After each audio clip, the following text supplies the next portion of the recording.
Dear friends, आप जो physics का प्रैक्टिकल फाइल बनाएंगे वो कैसे बनाएंगे, तो इसका जो प्रयोग संख्या 1 है, जिसमें मीटर सेतु द्वारा किसी दिए गए तार का प्रतिरोध ज्ञात करके उसके जो पदार्थ है उसका विशिष्ट प्रतिरोध जो है आपको ज्ञात करना है। तो इसके ऊपर आपको आवश्यक उपकरण और सिद्धांत को फॉलो करना है। इसका टेबल बनाना पड़ेगा। तो ये यहाँ पर इसका सिद्धांत है, इसके ऊपर आपका प्रेक्षण है और जो ज्ञात करना है उसका टेबल बनाना पड़ेगा। तो इसकी जो पीडीएफ फाइल है मैं डाल दूंगा, उसको डाउनलोड कर लेना। देखिए आप, ये लेटेस्ट जो है आपका प्रैक्टिकल फाइल है, आप जो देख रहे हैं 2/12/2020 यानी कि दिसंबर महीने में बनाया हुआ प्रैक्टिकल फाइल है। यहाँ पर इसके फिर आपको बी है, जो अज्ञात प्रतिरोध जो होते हैं आपको उनका जो है आपको वैल्यू निकालनी होती है। तो उसको निकालने के लिए तो इस तरह की आपको टेबल बना करके अपने जो है प्रैक्टिकल फाइल को कंप्लीट करना होगा और लास्ट में परिणाम लिखना होगा। इसी तरह से अगर हम दूसरा बात करें तो दूसरा आपका जो प्रैक्टिकल है वो होगा समतल दर्पण तथा उत्तल लेंस द्वारा जल अपवर्तांक ज्ञात करना। आवश्यक उपकरण सिद्धांतों की आवश्यकता होगी।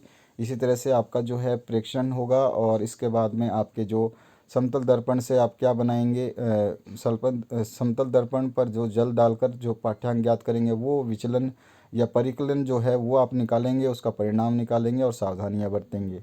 इसी तरह से आपका उद्देश्य जो है नेक्स्ट प्रैक्टिकल, उसमें आपका यू और वी के द्वारा उत्तल लेंस की फोकस दूरी को ज्ञात करना। तो ये जो आपका न्यूमेरिकल आता है तो उसमें भी आपको हेल्पफुल होगा। अगर आपने ये प्रैक्टिकल कर लिया तो आपके स्कूल के ऊपर है डिपेंड कि आपका स्कूल कितना आपको प्रोवाइड करता है मटेरियल, आपको कितना जो है प्रैक्टिकल करवाता है। इसमें परिकलन है, उत्तल लेंस की फोकस दूरी है और इसका परिणाम है, सावधानियां हैं, ये आपको लिखना है। इसके बाद में अगर हम बात करें दूसरा प्रैक्टिकल की, तो दिए गए प्रिज्म के लिए आपतन कोण तथा विचलन कोण के बीच वृत्त खींच करके न्यूनतम विचलन कोण को आपको ज्ञात करना है, जिसमें आवश्यक उपकरण सिद्धांतों की आवश्यकता होती है, उनको सभी को आपको लिखना होता है। फिर प्रेक्षण आपको करना है और उसके बाद में आपका जो है ग्राफ, वो इस तरह से आपको एक ग्राफ जो है बनाना पड़ेगा, जिसमें आपको ये वाला आपका ग्राफ जो है इस तरह का आपका ये ग्राफ बन रहा है। ठीक है, ये एक्स एक्सिस है और वाई एक्सिस है, इस पे आपको बनाना होगा। इसी तरह से आपका जो नेक्स्ट होगा ग्राफ से जो परिणाम हैं वो लिखेंगे, सावधानियां भी आप लिख देंगे। इसके आगे का अगर हम बात करें तो एमीटर तथा वोल्ट मीटर की सहायता से ओम का नियम जो सत्यापन करना है।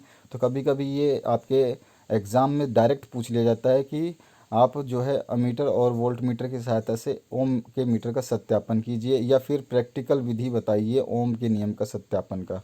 तो इस तरह से आपको ये सारे सिद्धांत और उपकरण लिखने होंगे और आपको ये सरणी भी वहाँ पे सारणी बनानी होगी और इस तरह का एक ग्राफ भी ड्रॉ करना होगा। ग्राफ नहीं मिलेगा तो आप डायरेक्ट जो है उसको आप अपनी कॉपी में भी बना सकते हैं, जिसमें आपका ये पूरा का पूरा स्ट्रेट जाता है, आपके बुक में भी है। और ये आपकी एक्स एक्सिस हो जाती है और ये आपकी वाई एक्सिस हो जाती है। एक तरफ आप वोल्ट लेते हैं, एक तरफ करंट लेते हैं और आपको इस तरह का जो ग्राफ है वो बनाना होता है। तो ये आपकी प्रैक्टिकल फाइल है, इसका पीडीएफ डिस्क्रिप्शन बॉक्स में मिल जाएगा, वहाँ से डाउनलोड कर लेना। आशा करता हूँ आपको ये हेल्पफुल लगेगा। Thank you very much.